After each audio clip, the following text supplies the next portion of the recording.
I love Sam Peckinpah. I really do. I adore him as a filmmaker. I would say my top favorite filmmakers would probably be Stanley Kubrick, because I think he has one of the most flawless bodies of work. Akira Kurosawa. There's a few Russian directors I like. You know, you have to put Orson Welles up there. So it's hard for me to say Peckinpah would be my top five because he is so flawed. Orson Welles is flawed as a person and his filmography, but he's so innovative. With his flaws, you could still put him up there. And Peckinpah is he's similar to Orson Welles in that he's flawed as a person and as a filmmaker, and he clashes so much with authority that sometimes he can be his own worst enemy, and he's fighting these unnecessary battles at times. But man, when he puts it together, that motherfucker puts it together. And this is a movie that is fucking put together. I've seen this movie maybe twice, and I felt so ashamed of myself as I'm watching this. Why haven't you watched this movie more? It is so fucking good. One of the early scenes where he's like, if they move, kill them. What a fucking awesome line. To the end where he's just like, let's go. And I'm paraphrasing. Maybe I got a word or two off with these quotes, but talk about like saying a lot with a little. Yes. I feel like the movie kind of makes those short phrases powerful. You don't need a long, drawn out speech to get those goosebumps and the hairs on your back of your neck to stick out. Sometimes visually or just through the course of the movie, those things can have such powerful meaning. For him to say if they move, kill them, and then to follow it with one of the greatest shootouts in cinema history. It's like you're starting off the movie with this shootout. You don't know who anyone is, but through the course of the shootout, you learn about these characters. There's something between these two guys trying to kill each other in that they want to kill each other, but they also don't. They have a past. Mm-hmm. Seeing the personalities of these characters play out throughout the course of that shootout was just amazing to watch. And of course, ending it with that shootout at the end, that existential gunfight. After they killed the main bad guy, were they just going to let them leave? Because it seemed that way. You know what? We don't want to live. We just want to die and take as many of you motherfuckers with us as we can. I don't know, man. This movie is just so good. I feel flustered because I literally just saw it. I'm just so giddy right now. I'm on cloud nine. This is easily one of the greatest movies I've ever seen. I knew that going into it, and I still feel like I underrated it.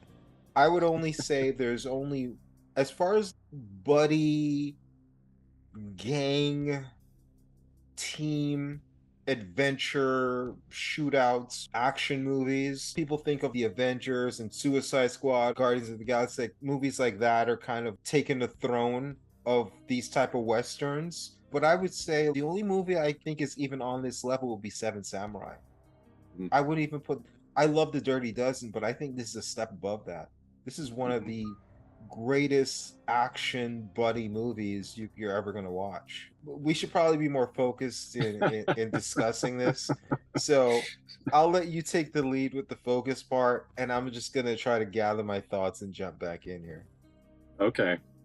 Well, I'm just going to start by saying a little bit about Peckinpah, Sam Peckinpah. He kind of started out writing a lot of Western scripts for TV. A lot of TV shows, TV westerns. And he actually wrote a script for, I believe it was Gunsmoke, and they rejected it. So he wound up selling it to Zane Grey Theater, I believe. And then it got such a great reaction that they turned it into a series called The Rifleman. And that show went for several years. And then he created another series called The Westerner, which unfortunately didn't last. It only lasted about half a year. But the star of that show, Brian Keith, he was cast in a movie called The Deadly Companions. And and he suggested to the producers that they hire Sam Peckinpah to direct it, and that was a Western, of course, and that was Sam Peckinpah's first feature film, and it's kind of largely overlooked, but I actually quite like it. I think it's a good film, but he didn't have much control over it. He didn't write it in any way, and he wasn't allowed to kind of tamper with it, so he kind of swore he would never do that again unless he had full control. And so his second film was another Western, Ride the High Country, which is a great Western, and people certainly love it and think it's one of the great Westerns. And a lot of people would comment that he really grew enormously between the first one and the second one. And unfortunately, after that, he made a movie which didn't do so well, Major Dundee. He had a lot of problems with working with the studio and stuff like that. And that was and the Charlton Heston movie, right? I think so. Yeah. I actually yeah. like that one. The Westerner got a lot of critical praise. It didn't catch on. And Yes. it got canceled, I think, a couple episodes in or something like that. Didn't even complete its first season. Ride the High Country is the movie that really got him on the map. That was a great movie. It really showed where a lot of his movies would go. It was kind of like the template for a lot of the movies that he would do moving forward. And he was really in Yes. love with men out of their time, especially in the context of a Western. And this kind of has that theme as well, where the automobile comes in and they're talking Yes. about the airplane and things like that. For whatever reason, maybe like his dad telling him stories or whatever it was, but that theme permeated throughout his filmography and as he would move forward. The early 1900s, that Texas Mexican border type area, and Yes. these cowboys that are entering this new world that they don't belong in. They're over the hill or they're about to be over the hill, and this new Yes. world is like taking shape and it's not for them. Yes. Absolutely.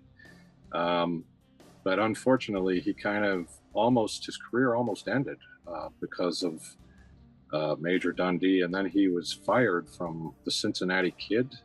He was supposed to direct that movie, and he got fired, and so it was looking like not too good for him. But then he did a TV movie called Noon Wine, which I've never seen, but it was critically acclaimed, and he was nominated for awards, and I think that's what kind of gave him the opportunity to make another feature film, and that film was, of course, The Wild Bunch. And so thankfully he did get to do that.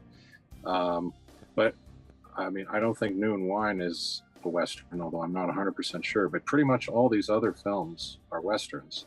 And so he's really kind of a specialist in the genre of Westerns.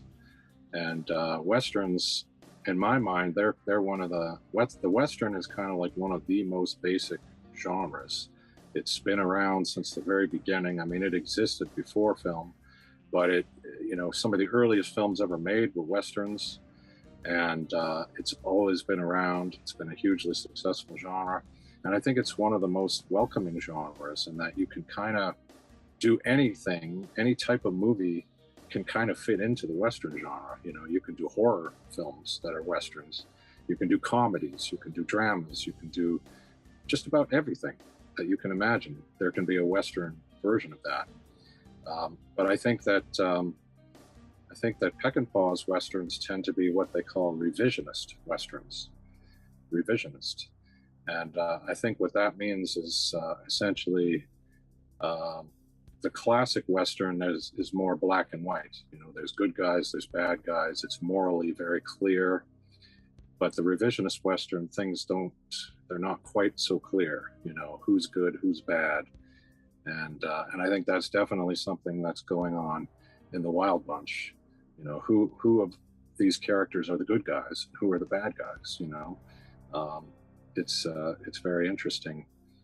Yeah, I would agree that this is more of a revisionist Western than anything else, but I think Revisionist Westerns kind of focused on a lot of these characters that were mythologized and turned into these icons. I think he does a little bit of that, but he's more so focused on time and when these things are happening as opposed to like how the stories are being told. It's more so about when these stories are being told.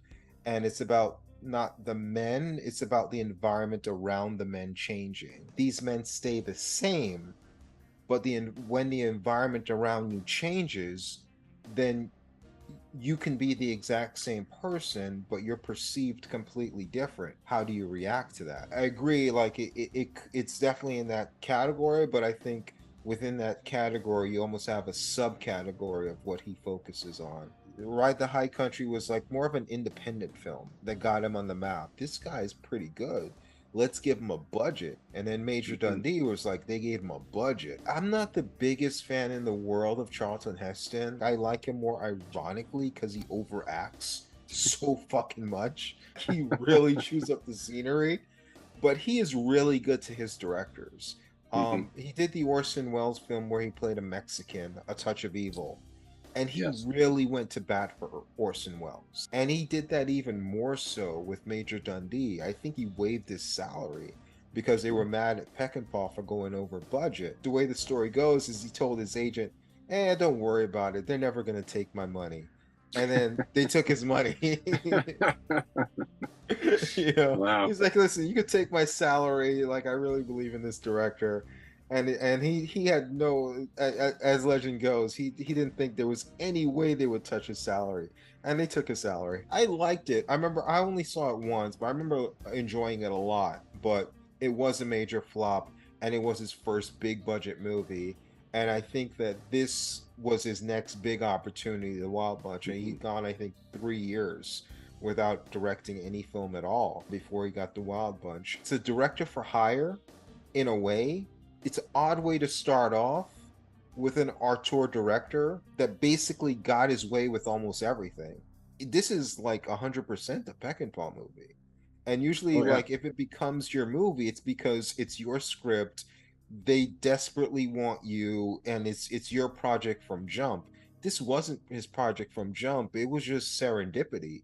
It was just the perfect script for this director, and he took a great script and elevated it. Take nothing away from the producer and the writer that started this project and brought him on board. He really elevated something that was already good and turned it into an all-time classic. This movie is great from beginning to end, be it the dialogue, which at times is sparse in a good way, the storytelling. There's not a huge amount to the story, and that's where I think the flashbacks really help in bringing context, who these guys are, why they are the way they are, because a lot of what we're watching in real time, they're not very good characters.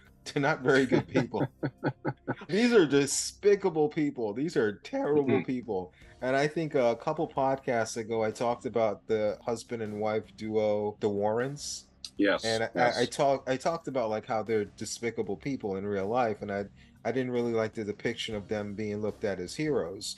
But I think what Peckinpah did with this film is he's like, in westerns typically you get these you'll get a group like the Wild Bunch, right? And they may start off like, wild and crazy, but it's almost like the hooker with the heart of gold. They're like bandits with a heart of gold. When you think about what they did in this movie, you think about the end of it, right? What did they do? They gave a bunch of guns to some rebels that are trying to save their village, and they killed this terrible like dictator type bad guy, and they died going out on their swords. They took as many of these terrible soldiers that have been terrorizing this town down as much of them as they could. The story's told at the end, these guys are heroes. But we know, we're watching the movie, they're fucking scumbags, they're terrible Yeah. people, but he crafted this in such a way that made you love them. You love these characters. But if he would have told this story, if you would have just heard the ending that I just explained, you'd think, it's kind of a sappy, typical story. But he took something that has a very typical ending, and when a very atypical way of getting to that end. And he made you love terrible people. But honestly, like I love these guys at the end, but the Hmm. journey there, it's like, man, these guys are fucking douchebags, shitbags, like terrible motherfuckers. Yeah. Well, this is kind of what I was saying with the revisionist Western thing. It's like these guys aren't black and white. They're not heroes. They're not villains. I mean, Oh, they're you've got, villains. They're well, villains. they're kind, yeah. As I say that, yes, they're kind of villains, but The movie starts off, they throw the bank teller out the bank so he could get riddled with bullets because they thought he was a bandit. One of the main protagonists, Ernest Borgnine, I think it was him that grabbed the woman as like shelter as he was yeah, like in the middle of a shootout. These guys yeah. are terrible fucking people, man. Oh yeah, for sure, for sure. And it's like a reversal too, because it's a brilliant opening sequence. It's the credit sequence of this movie. And I have to say that I find a lot of modern movies, they don't really have a credit sequence the way this movie does. A lot of modern movies, they just sort of do credits over top of some fancy design, and they're not really telling any story. And I suspect they're farming it out to some other company and saying, make our credits for us. But they're just kind of a waste of time. But here you're actually seeing the story unfold, you're hearing dialogue, you're getting to know these people. But what's great is that they're dressed as soldiers, right? They ride into town dressed like soldiers, and they behave in a pretty good way. They salute people, they're polite, and you think, oh, these are good guys, right? Until they wind up in the payroll office of the railroad, and it's a robbery, and it turns out that they're bad guys. And you're right that they do some terrible things, right? And they're very self-interested, right? They want to protect themselves at all costs. They want to get the money at all costs. They're not heroes, definitely not. Um, but and that line that you mentioned there, if anyone moves, kill them, or whatever the line is, that's kind of where the credits end. Like, it's the perfect kind of punchline to that opening sequence. He says the line, and I think it says directed by Sam Peckinpah, and that's the end of the credits. And it kind of puts the little punchline on that whole opening sequence, and I think it's brilliant. But the gunfight, when you talked about that gunfight, and how you do learn about the characters through that gunfight, it's also like just an amazing scene. And you sometimes you hear, when you make a movie, they'll give you this piece of advice that you should put your second best scene first, and then your best scene at the end. And I don't know that Sam Peckinpah would have been thinking in those terms. I'm not sure that anybody had ever said that before this movie was made. But this scene is so good. When you're watching it, you're kind of thinking, well, how can there ever be a better scene than this? Like, how's it going to top this, right? This is such a crazy, amazing gunfight, and there's so much going on there, right? And the editing is amazing, and the use of slow-mo, which I guess is one of the Sam Peckinpah trademarks. I remember as a kid, I didn't know who Sam Peckinpah was, but the movie The Osterman Weekend came out, and I think they were emphasizing, this is Sam Peckinpah's movie, The Osterman Weekend. And I was like, who's Sam Peckinpah? And I think I was told, well, he specializes in violent movies with a lot of slow motion gunshots and slow motion killing. And so that was kind of the way he was described to me. And I guess it's partly because of this, because there's a lot of slow motion, and it's very effective, right? It's a very, very effective sequence. I'm not sure why I started talking about this exactly, but it's a great opening sequence. And yeah, you're right, they're terrible. And one of the things I was going to say about this movie is that there's darkness at every turn. Do you get that feeling? Like every step of the movie, there's darkness. There's something. If it's not the scene itself that's dark, there's something that happens sort of connected to it that's dark. And I mean, right at the beginning of this movie, we see those kids throwing scorpions onto an anthill and watching the scorpions get killed by the ants, and it's just like, I found that so incredibly disturbing. Like, what the hell is that? Yeah, Is that I think the story goes it might have been the producer heard that story and he got on the phone and said, "Get me some ants and scorpions right away." You know? yeah, well, I guess it's sort of, I guess you have to read it as almost a metaphor for these characters. You've got the wild bunch, if we can call them that, the outlaws, and then you've got the bounty hunters who are kind of chasing them, and they're being led by one of their former friends. Yeah, Robert let's talk Ryan about that relationship. That's a great is, relationship with Thornton, Robert yeah, Ryan, and William Holden, who's great in this, in Pike. So those are two guys that I loved when I used to watch the older films from the 30s, 40s, and 50s. They came in yeah, a lot of really great black and white films. Here they are a little bit older, middle-aged, two great actors and giving great performances. You almost wish they shared the screen a little bit more. Kind of mhm, reminds me a little bit of De Niro and Pacino. They're in Heat and they're in The Godfather yes, Part 2, and they're giving these great performances. You almost wish they were on screen more. But the dynamic between those two told in the flashbacks. In the yeah, beginning gunfight scene, it's played out in a way it's like, man, there is something between those two. The flashbacks makes it so much more tragic because here you have this guy, William Holden. He's kind of aged and grizzled, and he has these codes that he goes by. And you hear mhm, him going by these codes and yelling at his men. And then you in the flashbacks, you see he kind of contradicts all of that. But to really contradict it, he would have to go by those codes and then break them. But you almost see why he's going by those codes is because he did the opposite. You almost have to learn the hard way. No, you don't do this because you'll end up where I am now. You mm, don't turn on your friends. You don't walk away. You don't do all of these things that I did. You realize that he did in the flashbacks. And it's really tragic because honestly, Robert Ryan, Thornton character, should have been the leader of the Wild Bunch. He was the one that was like, hey, let's get our shit together and get out of here, you know? In another world, you'd love to see a movie where they're like co-leading the Wild Bunch going on these crazy adventures, but you have them going against each other. I think that storytelling, the way they told that story between those two and their yeah, performances were really, really good.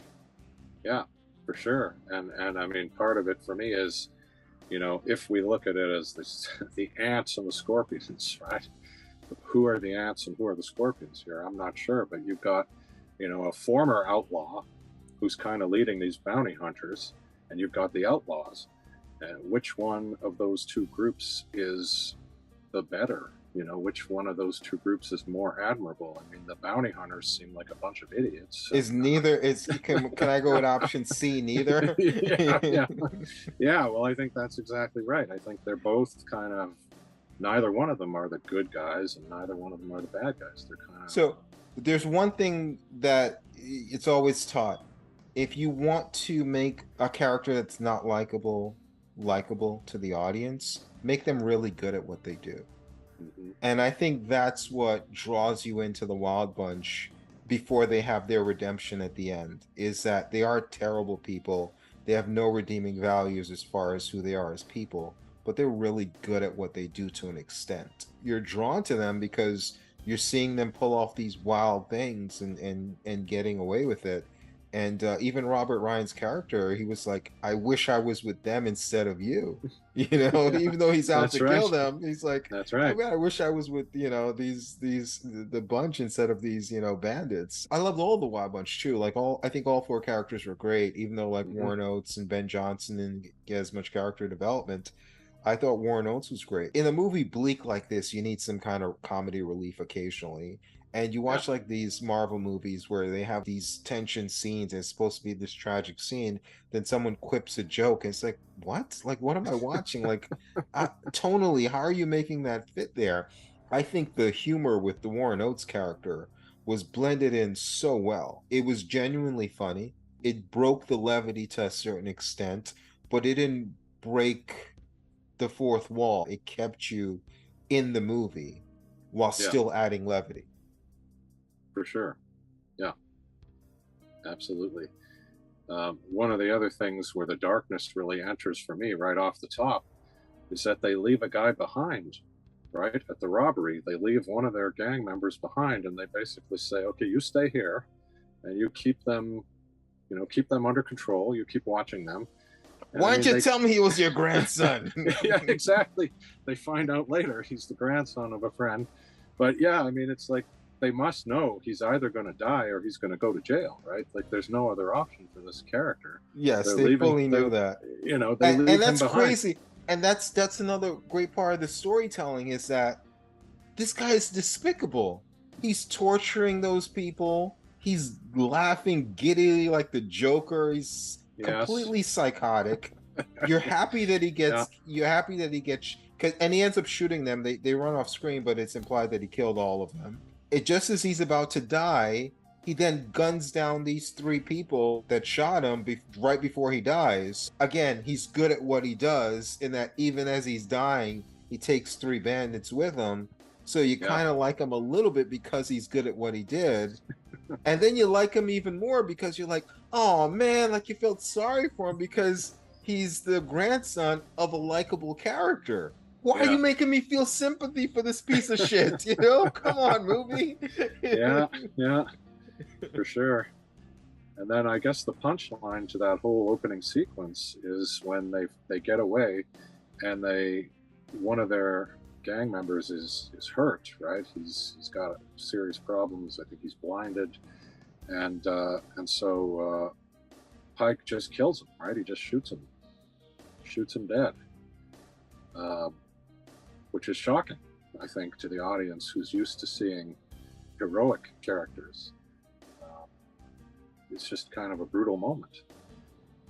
And I think the guy kind of wanted it. I think he wanted to be put out of his misery, but it's still a brutal moment. It's dark. It's the darkness again. It's a brilliant movie, brilliantly performed, brilliantly directed.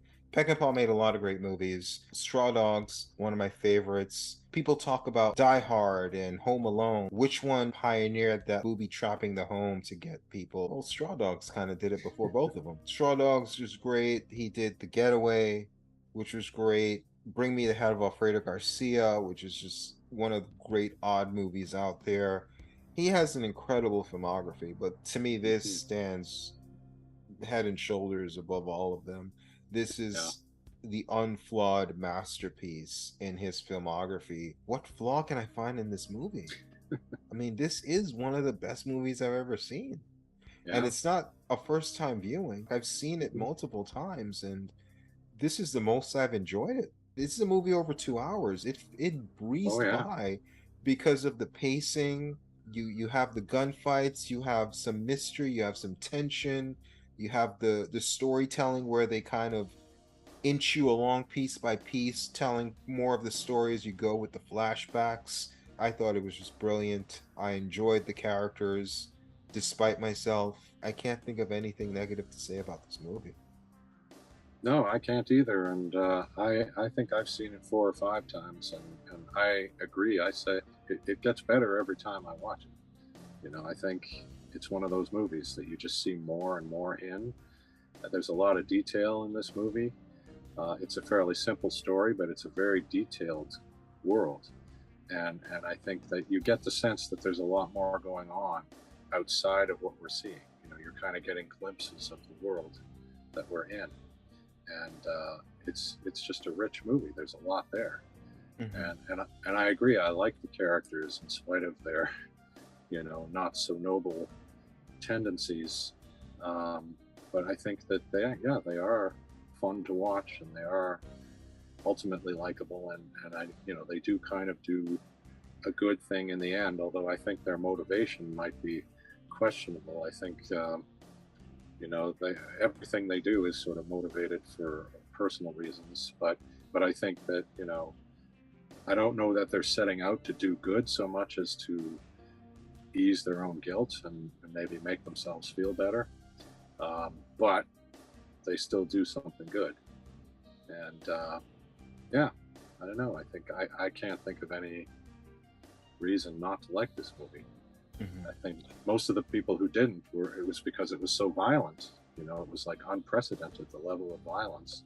It's a pioneer for as far as violent films and violence on screen. It's Hmm. incredibly violent and it's incredibly dark. It's just a well-told story. Oh yeah. It's not violence for violence sake. It's not torture porn. No. Everything has a purpose.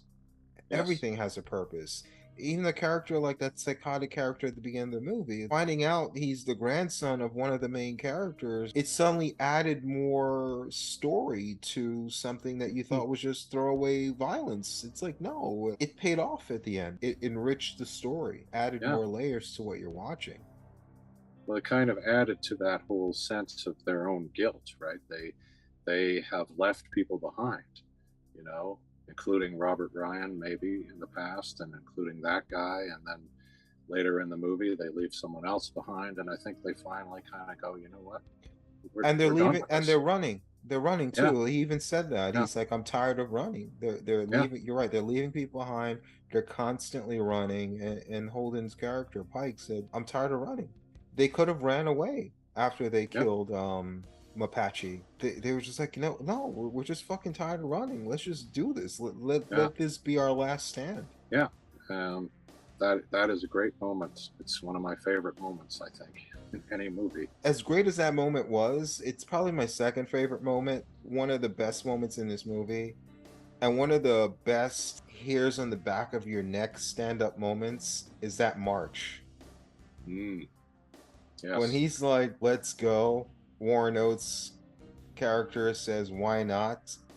And Hmm. they load up their shotguns with Yes. saying very little words. And they Yeah. start doing that walk to a Apache. And Yeah. they're walking past all the villagers and the music then is going. It's just, Yeah. man, if you can't Yeah. get hyped for that, it's not, Yeah. it's not the shootout that gets you. It's the build up, the anticipation of the shootout Yes. that gets you too. Yeah, Oh that yeah. march Yeah. was just brilliant. Yeah. I agree actually, and I must admit I'm a fan of that kind of scene. I know this is a completely different movie, but one of my favorite moments in Halloween is when she walks from the house where she's babysitting across the street to the other house where she knows her friends might be in trouble, and it's done in real time. We just see the walk all the way across, and this is similar in the sense that we get the walk all the way from the brothel, I guess, where they are, to the place where the general and his army are hanging out, and yeah, it's there's something about that walk over there. Um, and it also made me think of a gunfight at the OK Corral, you know, the famous story of the characters who have the showdown there. They walk to the showdown, and I almost wonder, is this a bit of a reference back to that? Um, maybe, maybe not, but it's yeah, I love that moment too. Mhm. Yeah, I think this was just an ad lib moment from Peckinpah, and they were Hmm. just putting the scene together as they went. As the story goes, he started shooting and told him to walk, and then the cinematographer, they're all watching this, and they're, second unit directors, and they start calling extras over to be in that pathway as they're walking. Oh Hey, you yeah, sit down there, have a conversation, you do that, and let's keep pulling out this lens and keep this walk going as long as we can. cool. So I guess I'll just give my final thoughts on why I'm such a huge Peckinpah fan and why I'm such a fan of this movie. At the time when I first saw this movie, I was watching a lot of movies. I was really studying film and I was trying to figure out who are the great directors, who are the great actors, what are the great films in each genre. I was really trying to be a student and I was soaking as much things in as I possibly could. And then the more you watch movies, the more predictable they become. And the more you feel manipulated. Well, I'm supposed to like this person, I'm supposed to not like that person. This is what happens in Act One, this is what happens in Act Two, this is how you should tell a story. And then you come into a filmmaker like Peckinpah. Wait a minute, this isn't how you tell a story. Why is that guy getting away with this? Why am I following? He doesn't look like a movie star. She doesn't look like the lead actress, and they don't look the part. They don't act the part. This is kind of different. but it's interesting and it's good and it challenges you. Wait a minute, okay, let's see where he goes with this. And it's not just that he's doing something different, but he's doing something different with a purpose. Oh, well, you're doing that, I'll do this. He has a plan. There's logic to what you're watching. It challenges you, it rewards you. I'm just drawn to him as a filmmaker, and I'm drawn to this film because it's not what you expect.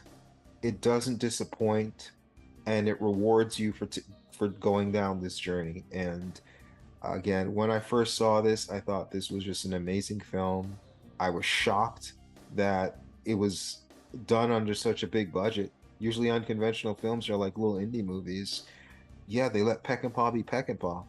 And they only really did it once for a huge budget, kind of like Orson Welles with Citizen Kane. Sometimes you only get away with it once, but sometimes you only need to get away with it once to make an impact. And he certainly did with this film. And I'm a huge fan of his. It's sad that he had such a tragic life. It's sad that, he gave in to alcoholism, and from what I've read, he really gave into cocaine and other drugs, and almost like he wanted to die at a certain point. Died way too young, but he does have a pretty vast filmography, a lot of great films, and I think that this is a great jumping off point for anyone not familiar with his work, whether you like westerns or not. If you like interesting storytelling, if you're tired of seeing the same characters in the same stories, I think this is definitely something that you should check out. It's a great introduction to Peckinpah. Yeah, I can't recommend this anymore. Yeah, absolutely. I agree. This movie was groundbreaking in its day, shocked audiences, shocked critics. I think a lot of the critics didn't like it. Some critics did, like a young Roger Ebert was one who championed this film, who saw what was important about this film. And I think you hit the nail on the head early on when you say it's about kind of the end of the era. It's about the end of the Wild West. I think that's something that Peckinpah was very interested in. I think in a lot of his movies, and I find that very interesting as well. I also like stories about older characters.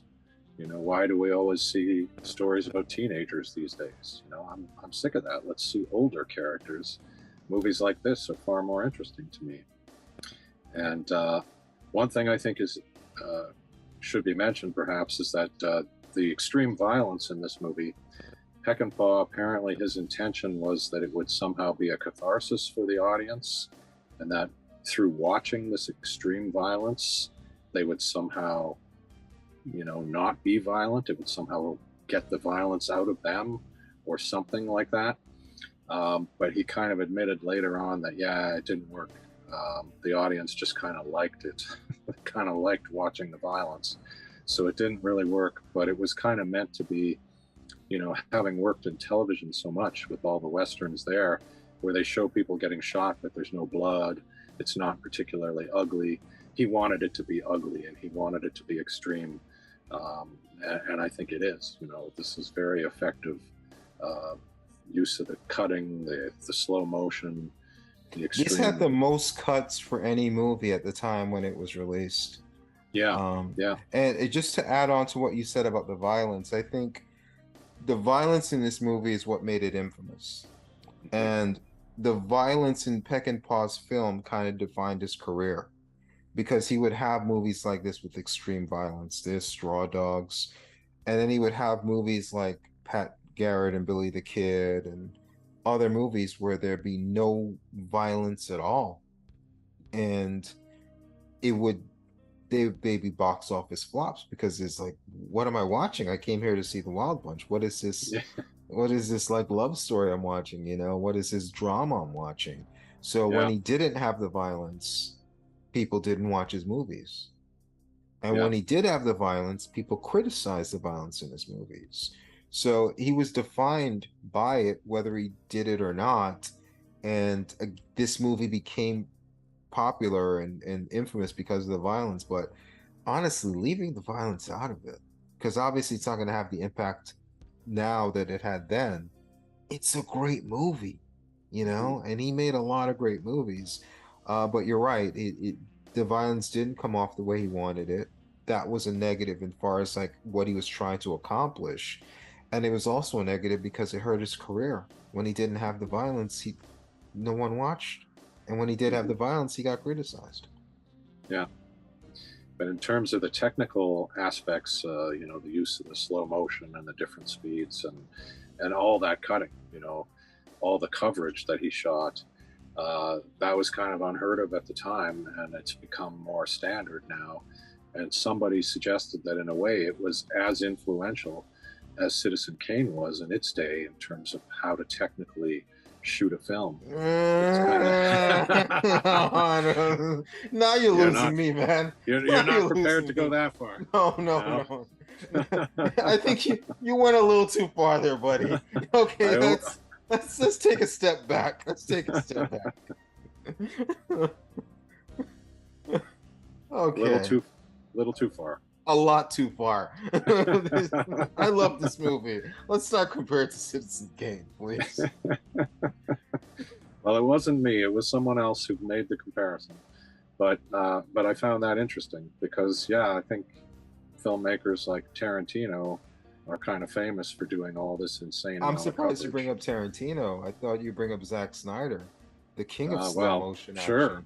Sure, why not? Yeah, but I think prior to this, that was not really the norm. People didn't shoot that kind of coverage, and they didn't. I mean, as you said, it had the most cuts of any film up to that point. So it was technically influential. But aside from that, it is just a great movie. It's a great story, and I think it's emotional. I think it's powerful. I feel something when I watch this. It's I don't get that from a lot of other modern films. You mentioned the Marvel films. I don't really get the same emotional feeling from them as I get from this. So I think this is definitely a movie that people should see, if they haven't. And it's one of the great movies of all time.